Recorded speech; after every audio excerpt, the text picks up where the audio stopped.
14 બેઠક પર મહાસર્વે 14 બેઠકમાં એનડીએ ને 12 બેઠક મળવાનું અનુમાન છે અહીંયા આગળ, અને ઇન્ડી ગઠબંધનને 2 બેઠક મળવાનું અનુમાન છે. ઝારખંડ એ વિસ્તાર સંધ્યા ફરી એક વખત આદિવાસી વિસ્તાર છે કે જ્યાં આગળ અનેક ટ્રાઇબલ્સ થી લઈને તમામ લોકો છે.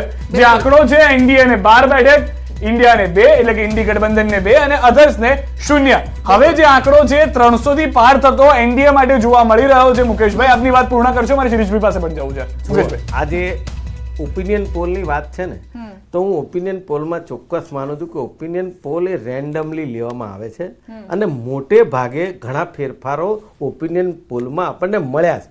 અને આપણે કર્ણાટકની વાત લઈ લઈએ તો હું એવું માનું છું કે માનનીય લોકલાડીલા પ્રધાનમંત્રીશ્રીએ એમની તમામ શક્તિ ઝોંકી દીધી હતી અને ત્યાં એવું છેલ્લે કહ્યું કે બજરંગબલી કો યાદ કરકે વોટ દીજીએ. ઝારખંડની વાત કરો, ઝારખંડની વાત કરો, જે 19 નું હતું એ રિપીટ અહીંયા થઈ રહ્યું છે. તમારે વધી નથી. અરે હા, 100% ઝારખંડમાં હું કહું છું 2 નથી, 1 જ બતાવે છે.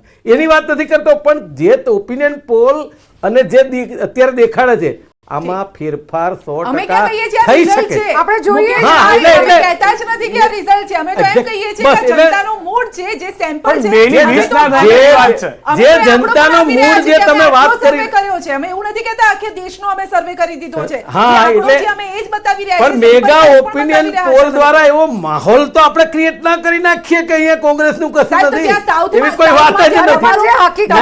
તમે જે આંધ્રની વાત કરીને માહોલ ખોટો બનાવે. મુકેશભાઈ, જ્યાં તમને વધારે વોટ મળી રહ્યા તો તમને વધારે સીટ મળતી હોય એ પણ અમે બતાવી રહ્યા છીએ. એવું નથી કે તમારી જે સ્ટ્રોંગ પકડ છે અમે એ પણ બતાવી રહ્યા. તો ત્યાં તમે એવું કહેશો કે આ આંકડો પણ ખોટો છે, આ વાત તો ખોટી છે ને મુકેશભાઈ? ના, એવું નથી. હું એવું કહેવા માંગુ છું કે જે દાખલો આપણો કર્ણાટકનો સામે આવ્યો, બરાબર છે, તો જે રીતે તમારો અત્યારે આ ઓપિનિયન પોલ છે, તો કર્ણાટકમાં જે બન્યું એવું ઘણી જગ્યાએ બની શકે. અને અત્યારે હાલની પરિસ્થિતિ ગુજરાતની જુઓ કે ગુજરાતમાં સેટબેક સર્જાવાનો છે આ વખતે. હું કાલે મને બેન તમે પ્લીઝ આમાં છે ને, હું કાલે દિલ્હી હતો, આજ સવારે જ આવ્યો. તમે દિલ્હીનું ડાઉન ટુ અર્થ લોકો અમુક જે આપણને મળતા હોય ને એ લોકો એટલા ત્રસ્ત છે, તમે સમજો કે ત્યાં પણ આ વખતે મોટો સેટબેક આવે. આ બધી વાર્તાઓ છે. હવે આમાં એવું છે બેન, એવું નહીં, એવું આપણે નહીં કહીએ આપણે તો પછી પ્રધાનમંત્રી શ્રી બોલે છે એ વાર્તા છે. ના, એવું નહીં કહીએ આપણે, એવું કદાપી નહીં કહીએ. બેન પ્લીઝ, આપણે કોઈ અહમ સાથે વાત નહીં કરીએ, કારણ કે જે વાર્તાની વાત થાય છે ને એ વાર્તા કોણ કરે છે. હું એમ કહું છું, તમને કહું, મહિલાઓની વાત કરી છે તમે, તો માનનીય પ્રધાનમંત્રી સ્પેશિયલ બજેટમાં જ્યારે મહિલા બિલ પાસ કરી, અને બેન પ્લીઝ મને સાંભળો, તમે બોલો પછી હું બોલું. 2026માં જેનું ઇમ્પ્લિમેન્ટ થવાનું છે એના માટે આવડી મોટી 7 કરોડની ઇવેન્ટ ઊભી કરી અને બહેનોને કે છે મેં રાખી કે ભેટ દે.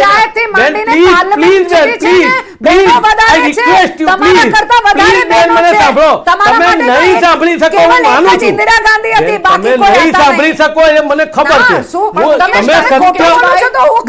તમારે એમને કહેવાની જરૂર છે, મારી વાત નથી પૂરી કરવા દેતા. નહીં, મહિલાઓનું મનોબળ વધે એમાં તમને પ્રોબ્લેમ છે. મહિલાઓનું મનોબળ વધે છે, મહિલા ઘરમાંથી ચૂલા ચોકીથી આગળ વધીને અહીંયા ડિબેટમાં બેસી શકે. પણ હું એ જ કહી રહ્યો છું, હું એ જ કહી રહ્યો છું. તો તમને એ પ્રોબ્લેમ છે. પણ તો મને કેમ શા માટે સંધ્યાબેન એ બેન છે, મને વચ્ચે ટોકે છે એટલા માટે કહું છું.